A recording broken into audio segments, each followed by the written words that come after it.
Soy maestra de educación indígena, directora y docente. Conozco la situación real de la educación indígena.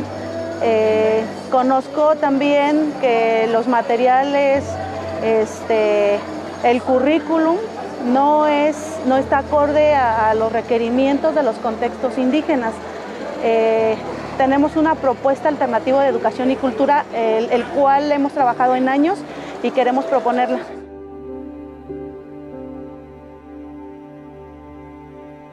Somos en Querétaro 89 universidades, 21 universidades públicas, 68 universidades privadas.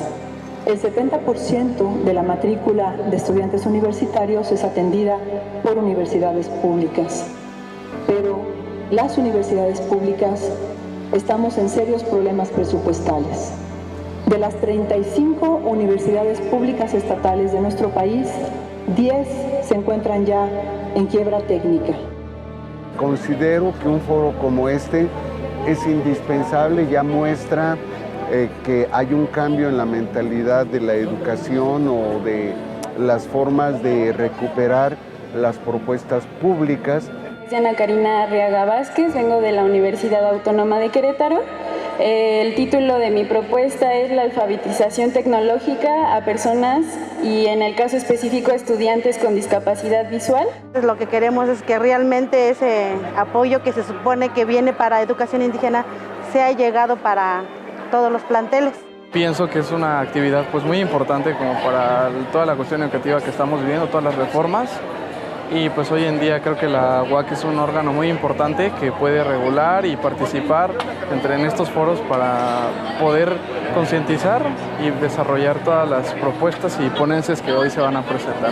El hecho de que sí es urgente que se haga una revisión a la reforma educativa, porque más que educativa fue laboral. Y sí me ha motivado porque quiero pensar que de aquí van a salir buenas propuestas para que tanto para los docentes como para todo el sistema del magisterio y sobre todo también para los alumnos, sea una mejora. Sea una mejora porque sí, definitivamente nuestro gobierno, que todavía aún está, pues echó todo por el suelo. La participación en este foro relacionado a la educación es para mejorar, yo creo, día con día la educación, porque de allí depende, yo creo, más que todo, el futuro de México. Y que se mejore para bien de los alumnos, maestros y también de todo México. La ponencia es Tutores de Maestros de Nuevo Ingreso en la Educación Media Superior. Mi nombre es Víctor Maqueda, profesor de un bachillerato tecnológico agropecuario. Yo creo que es un espacio de suma importancia, sobre todo en estos temas educativos, donde define por primera vez la educación de México a través de una consulta de esta naturaleza con gente experta en la materia. Creemos en el poder del diálogo, como resaltó aquí Hernando Chagoya. Estamos convencidos, además, del valor de cada región del país. Por eso, cuando se iniciaron estos diálogos y se me pidió hacer reuniones regionales, yo le dije al señor presidente electo que prefería ir a todas y cada una de las entidades federativas porque cada voz de cada estado tiene un gran valor de unidad nacional, pero también un gran valor de prioridades regionales y locales. Nuestra universidad, la Universidad Autónoma de Querétaro, es la institución en el estado con mayor cobertura y mayor número de programas de calidad educativa. Y esto implica una gran responsabilidad para con la sociedad. Tenemos el compromiso de formar recursos humanos, de formar profesionistas de excelente calidad, pero sobre todo de formar mejores ciudadanos. Tenemos la obligación de regresar a la sociedad un poco de lo mucho que la sociedad nos da gracias al trabajo de cada uno de los mexicanos. Es por ello que nos parece fundamental trabajar en conjunto por la educación. La educación es sin duda el motor del desarrollo de nuestro país. De acuerdo con datos de la Organización de la Cooperación y el Desarrollo Económico, México, lamentablemente, es uno de los países que menos invierte en educación. La matrícula universitaria en nuestro país es de 4.2 millones de estudiantes universitarios y tenemos una cobertura de apenas, o representa una cobertura de apenas el 38%, 10 puntos porcentuales por debajo de la media de los países que son parte de la OCDE. Además, tenemos en nuestro país un porcentaje importante de jóvenes que ni estudian ni trabajan, más del 20%. Vengo de Jalpan de Serra, de la Sierra Gorda queretana. Mi tema es el financiamiento. Al hablar de una educación de calidad y equidad, nos permite revisar y reflexionar de dónde proviene el recurso para dicha prestación, el cual está referenciado en el Código Fiscal de la Federación en el artículo 1. Las personas físicas y las morales están obligadas a contribuir para los gastos públicos, conforme a las leyes fiscales respectivas. Educar para mejorar, educar para transformar. Es importante establecer que uno de los parámetros de referencia y un soporte fundamental de la educación es el diseño curricular. Tenemos 32 estados, que son 32 México, son completamente distintos en muchos aspectos y no podemos uniformarlos en un solo modelo de enseñanza. Es necesario trabajar, y para ello se requiere tener especialistas, padres de familia, profesores, que se formen un equipo integral realmente y que se tome en cuenta muy especialmente los intereses de los alumnos. Tal parece que estamos trabajando en dos dimensiones. Los intereses de los alumnos son muy diferentes a los que nos formaron nosotros. Al tener como centro de las políticas públicas sobre educación a los alumnos, cambian las perspectivas en la toma de decisiones, por lo cual tenemos que cambiar el paradigma de la educación. El elemento básico del progreso y mejoramiento de una nación es sin duda la educación de calidad. Aunado a ello, la concientización de que en la familia se dan las primeras lecciones de socialización.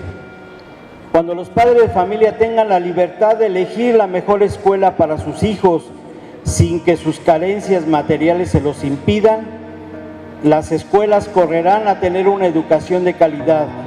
Los maestros estarán de acuerdo a ser evaluados.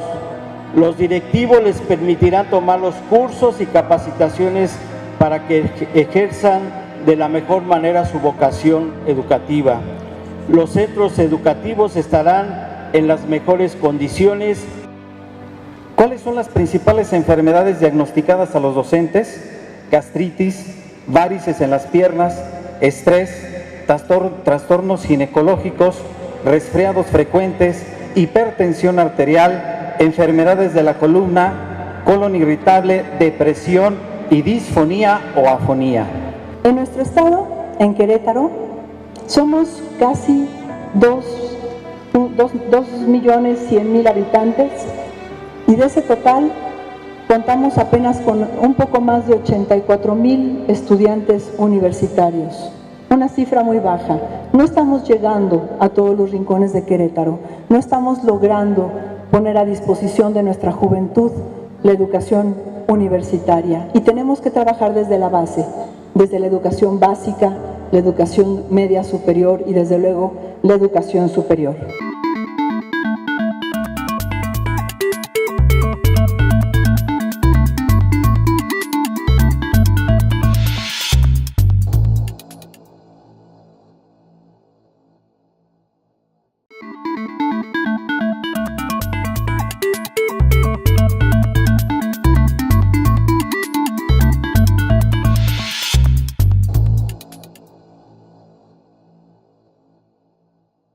Te podría decir de lo que me acuerdo, no creas que me acuerdo de muchas cosas. Yo soy sinaloense, estudié y soy normalista de origen, soy maestro de banquillo, como regularmente se conoce. Fui maestro rural, estudié en una normal rural, en el Quinto Sonora. Luego tengo una licenciatura en enseñanza de las matemáticas, la hice en la universidad, en la Escuela Normal Superior de Oaxaca. Tengo una maestría en educación Ciencias de la Educación en la Universidad Autónoma de Querétaro. Precisamente Querétaro representa mucho para mí. En primer lugar, pues la universidad es mi alma mater, igual que la Universidad Autónoma de Sinaloa, donde hice un doctorado en Ciencias Sociales. Y bueno, ahora estamos aquí después de haber tenido la fortuna y el gran honor de haber sido rector de la Universidad Autónoma de Sinaloa, venir al Senado de la República y tener también el honor de presidir la Comisión de Educación del Senado. Pues me ubica justamente en mi terreno, me mantiene más bien en mi terreno, que es la educación. Y aquí estamos tratando de pensar, analizar, reflexionar la educación y tratar de ofrecer a partir de nuestro análisis y a partir de nuestra interlocución con los actores de la educación misma en todos los niveles, tratar de ofrecerle al país alternativas que permitan mejorar la calidad educativa, que permitan revalorar el significado del docente, que es muy importante. Lamentablemente, en los últimos tiempos ha sido perseguido, ha tenido el estigma del aparentemente culpable de que la educación está en crisis, y creo que eso no es tal. Yo creo que son de las cosas que tenemos que hacerle sentir a la población, que requiere retomar, incorporar, dignificar el papel del maestro para que la educación realmente pueda ser de utilidad para el desarrollo. Nosotros tenemos como lugar común, a veces decimos que la educación es la palanca del desarrollo. Necesitamos verlo en la práctica, y para eso hay que cultivar, hay que fortalecer los actores de la educación, y el actor más importante, sin lugar a dudas, es el profesor. Mira, en particular habría que decir que la educación en este país tiene como eje rector, impulsor, si queremos llamarle así, al docente.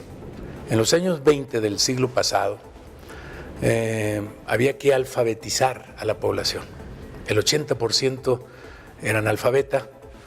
Era importante que fueran al medio rural, porque también el 80% de la población estaba en el medio rural, un 20% de las ciudades, y hubo que improvisar maestros. Se crearon con una casta de educadores de la época, entre ellos José Vasconcelos, Rafael Ramírez, etc. Se crearon las misiones culturales, y estas hicieron justamente una tarea de alfabetización en las comunidades rurales, y fungieron como maestros, como mentores. Luego vino un poco la creación de las primeras normales. Las normales rurales nacieron en los años 20 y empezaron a formar ya profesores, digámoslo, profesionales de la educación, que igualmente estaban capacitados para ir a la comunidad y no solamente enseñar a leer y escribir y enseñar lo básico de la educación, sino ser los consejeros familiares, los auxiliares de apoyo a los productores, pequeñitos productores ganaderos, agrícolas. Fueron realmente un factor de desarrollo de las propias comunidades desde el punto de vista cultural y económico. El maestro jugaba un papel muy importante, dignificó mucho su ser, su condición de mentor, y pasó a los años 30 para participar en la llamada educación socialista de la época de Cárdenas. Luego vino la formación del profesor rural, que se había improvisado, válgame la expresión de nuevo. ¿Por qué? Porque de cuarto de primaria, de quinto y sexto, se iban como maestros y empezaron a formarse en el Instituto Federal de Capacitación del Magisterio, que nació en los 45, en la era de los 40 del siglo pasado, y esto trascendió hasta principios de los años 60, cuando se da la llamada reforma de los 11 años, que tiene como propósito fundamental ampliar la cobertura de la primaria y vuelve a ser el maestro el centro, lo más importante justamente de la educación. Y siguió esta tarea, este encargo social para el maestro, pero poco a poco, después de los 70, vino decayendo su importancia, un maestro descuidado no él, no el maestro, sino el Estado, el gobierno, descuidó su formación, su remuneración, que es importante para que un maestro se dedique de tiempo completo a su escuela, y hasta llegar justamente a esta época de la llamada reforma educativa de este periodo, este último sexenio encabezado por el presidente Peña Nieto, donde no fue otra cosa la reforma más que de carácter administrativo y laboral. Es decir, se llegó a una conclusión en su diagnóstico: el responsable de la crisis educativa es el maestro. Por lo tanto, hay que evaluarlo punitivamente, es decir, que el resultado de la evaluación sirva como el instrumento para perseguir al maestro, para sancionarlo, para sacarlo del aula, etc.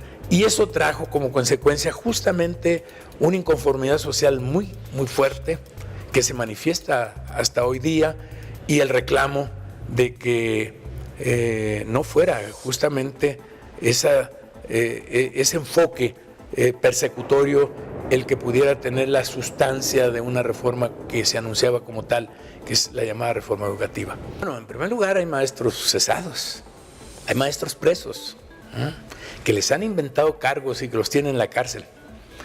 Hay maestros que están buscando su reinstalación porque han perdido todo, particularmente su empleo. Y desde luego, aún en lo que es su carrera docente, pues son perseguidos porque finalmente tienen coartada toda la posibilidad de promoción, y eso para un maestro que vive de su carrera magisterial, pues es persecutorio. Es decir, no le están negando sus oportunidades, no puede progresar como profesor. De por sí el ingreso de los profesores en este país sigue siendo muy pequeño. Ya cuando sus posibilidades de mejorarlo se coartan, se les niega la oportunidad, pues sin lugar a duda que es perseguir al maestro, castigarlo, inhibir su talento, su creatividad intelectual, y por lo tanto reducirlo a cosa, que es a lo que se ha venido llevando. Es decir, un maestro que debe ser el sujeto de la educación, se le ha reducido a una cosa, a un objeto en el marco justamente del proceso educativo. Bueno, estamos examinando, ¿no? ¿Qué hay que ver aquí? Hay que cambiar el sentido, en primer lugar, de la llamada evaluación, que la sobrevaloraron. La evaluación en el proceso educativo es una fase, como la formación del profesor es otra fase, como la planeación educativa es otra fase. Elaborar el currículum, planear tu clase, son fases del proceso. La evaluación es una fase, hay que verlo como tal. Está revalorada.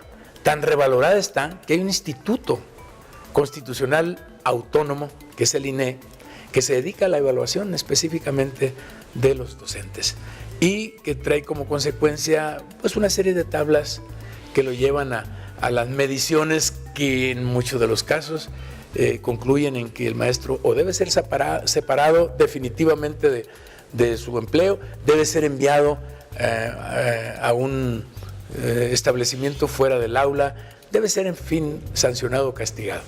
Entonces, ese tipo de evaluación, el sentido que se le da a la evaluación como un instrumento punitivo, debe cambiar.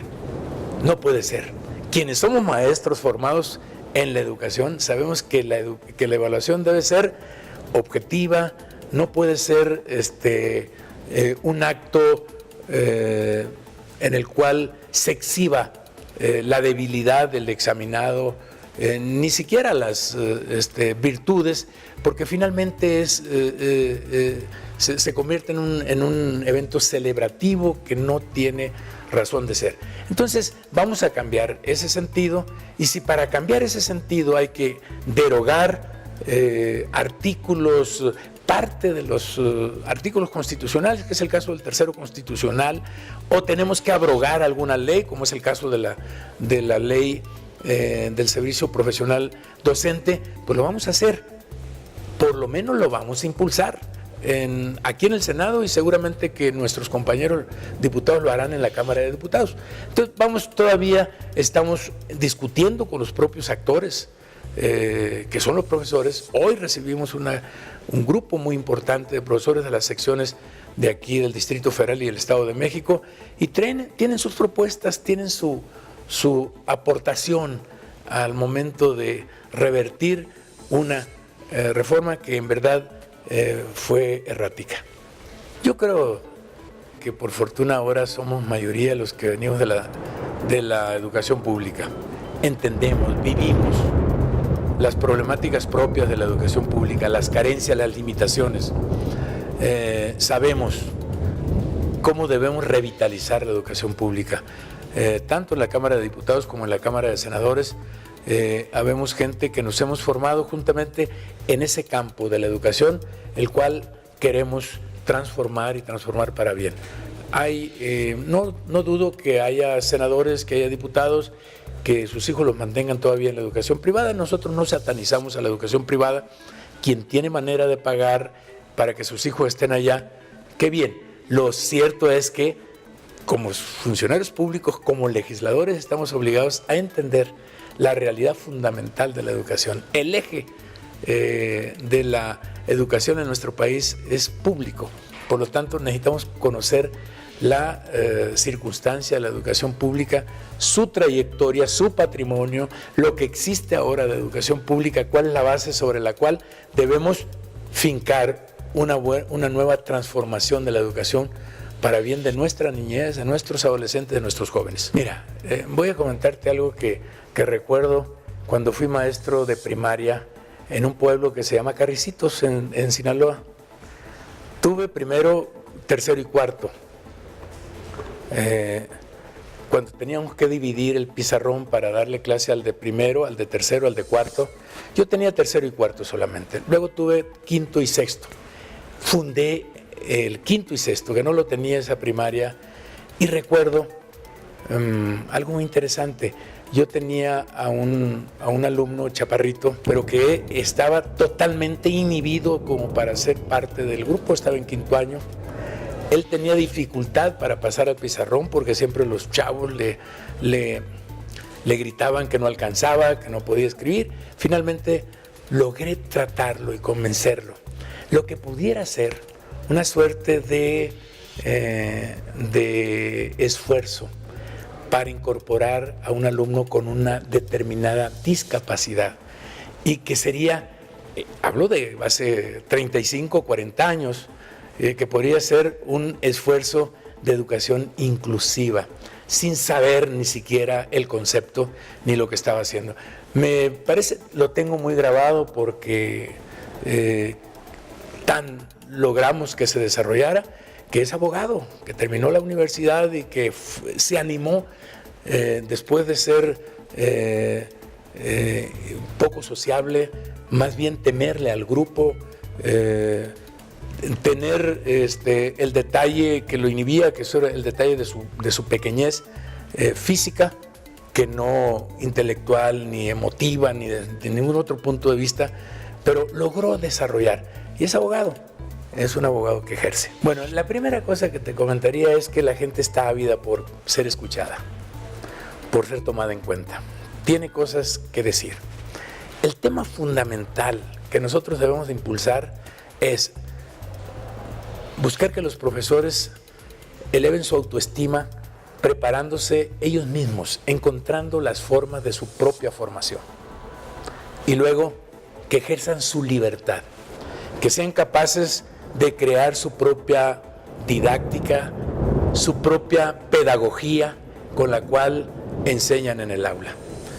Y si eso lo hacen, pues seguramente que van a elevar, insisto, su autoestima, y van a poder incluir no solo al resto de sus compañeros que están en servicio, sino atraer a aquellos compañeros que han sido objeto de alguna injusticia, de alguna persecución, de algún despido, como es el caso de los cesados o incluso algunos procesados o en la cárcel, que no sea el caso de Querétaro, pero que los existen en otros lugares. Todos ellos, todas las maestras y los maestros que estén en esa circunstancia, pues van a ser llamados para que se incorporen de nuevo y puedan desarrollarse como maestros con plena libertad y con el ánimo de contribuir a la educación. Nunca me lo imaginé, no pensé ni ser siquiera senador en alguna ocasión. Hoy lo soy, me siento muy orgulloso de ello. Agradezco infinitamente a mis compañeros senadores, en principio a los de mi bancada de Morena, que son los que finalmente me propusieron, y en general al Senado, porque al último vota todo el Senado, es producto de una negociación interna característica de todo parlamento, pero habría que decir que nuestro agradecimiento al Senado, a los senadores, a las senadoras, insisto, particularmente a mis compañeras y compañeros de Morena. Pues la Universidad Autónoma de Querétaro está en mi corazón. Ahí me formé como maestro, es decir, hice una maestría. Quiero decirles también que aproveché en esa ocasión y me metí a una especialidad en docencia de las matemáticas. En la maestría, quien coordinaba la maestría era Ángel Díaz Barriga, es un pedagogo muy importante de este país, y en la especialidad en docencia de las matemáticas la coordinaba y fue mi maestro Alejandro Díaz Barriga, hermanos, uno matemático y otro pedagogo. Pero estábamos en la universidad en colaboración con la UNAM y con el Politécnico, ambos programas. La Universidad de Querétaro hizo posible mi despegue académico. Después de ello fui a mi universidad y pude ser secretario general de la universidad, luego fui rector, y eso me ha permitido meterme al mundo académico. Agradezco infinitamente a las aulas universitarias, a mis maestros de la Universidad de Querétaro, y por supuesto tengo un gran recuerdo de la ciudad de Querétaro, de los queretanos, que son mis grandes amigos, a quienes les envío un saludo muy afectuoso.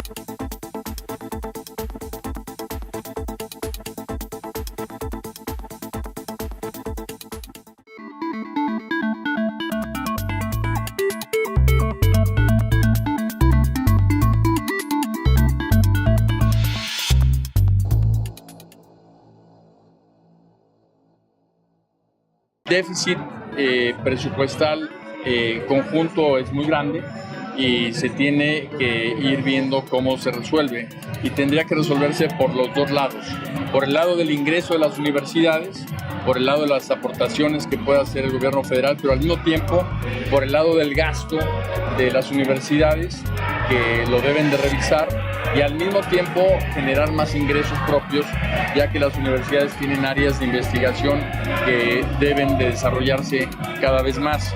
Tenemos un trabajo muy serio a nivel nacional con ANUYES, precisamente para lograr que las universidades cada vez se acerquen más a las empresas y la empresa pueda ayudar a definir cuál es el tipo de empleo futuro que se requiere en el país para que la formación de los estudiantes vaya más de acorde con esa demanda. Lo mismo con el sector público, cuáles son los problemas sociales, los problemas de servicios públicos, los problemas ambientales que se van a tener que afrontar para que la universidad realmente prepare a personas que estén muy focalizadas en resolver problemas.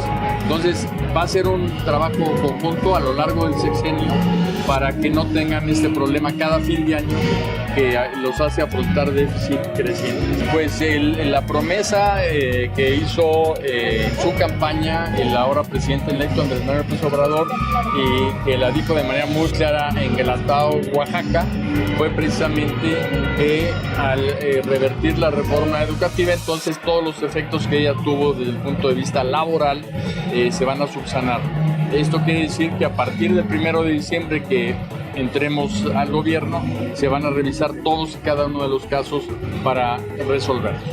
Bueno, en todo el país hay propuestas recurrentes, como una de ellas es mejorar la educación indígena, revalorar precisamente a nuestros pueblos originarios, el retomar las lenguas indígenas y darles el nivel que les corresponde. Nosotros estamos pensando que un maestro bilingüe va a ser lo mismo si da clases de inglés, si da clases de cualquier lengua indígena. ¿Por qué? Porque en el cerebro de una persona bilingüe, un niño que habla una lengua indígena y español, tiene, digamos, todos los mismos beneficios que de cualquier otro idioma. Entonces, esto se va a revalorar. Por otra parte, un tema recurrente, pues es el hecho de revertir la reforma, sobre todo en todo el terreno laboral. El maestro en general no tiene ningún problema con ser evaluado, pero sí de esa manera. Es lo que han llamado la evaluación punitiva. Entonces es recurrente que si hay evaluación debería de ser esta diagnóstica para ligar todo lo que es evaluación diagnóstica con capacitación y que sea para mejorar a los maestros. Una cosa recurrente también ha sido lo que aquí se dijo de las secundarias técnicas, para que se regrese a los talleres en las mismas. Y yo sí les quiero decir que he encontrado en Querétaro una enorme diversidad de temas, muchos de ellos muy profundos que aquí se trataron en términos de educación científica, tecnológica, educación especial, y creo que la innovación también quedó muy presente aquí en Querétaro cuando se habló de la industria aeroespacial, cuando se habló de las ingenierías, y me voy muy satisfecho de haber escuchado al maestro queretano, y creo que de aquí de Querétaro vamos a poder tomar ideas muy importantes para el aprendizaje en el resto del país.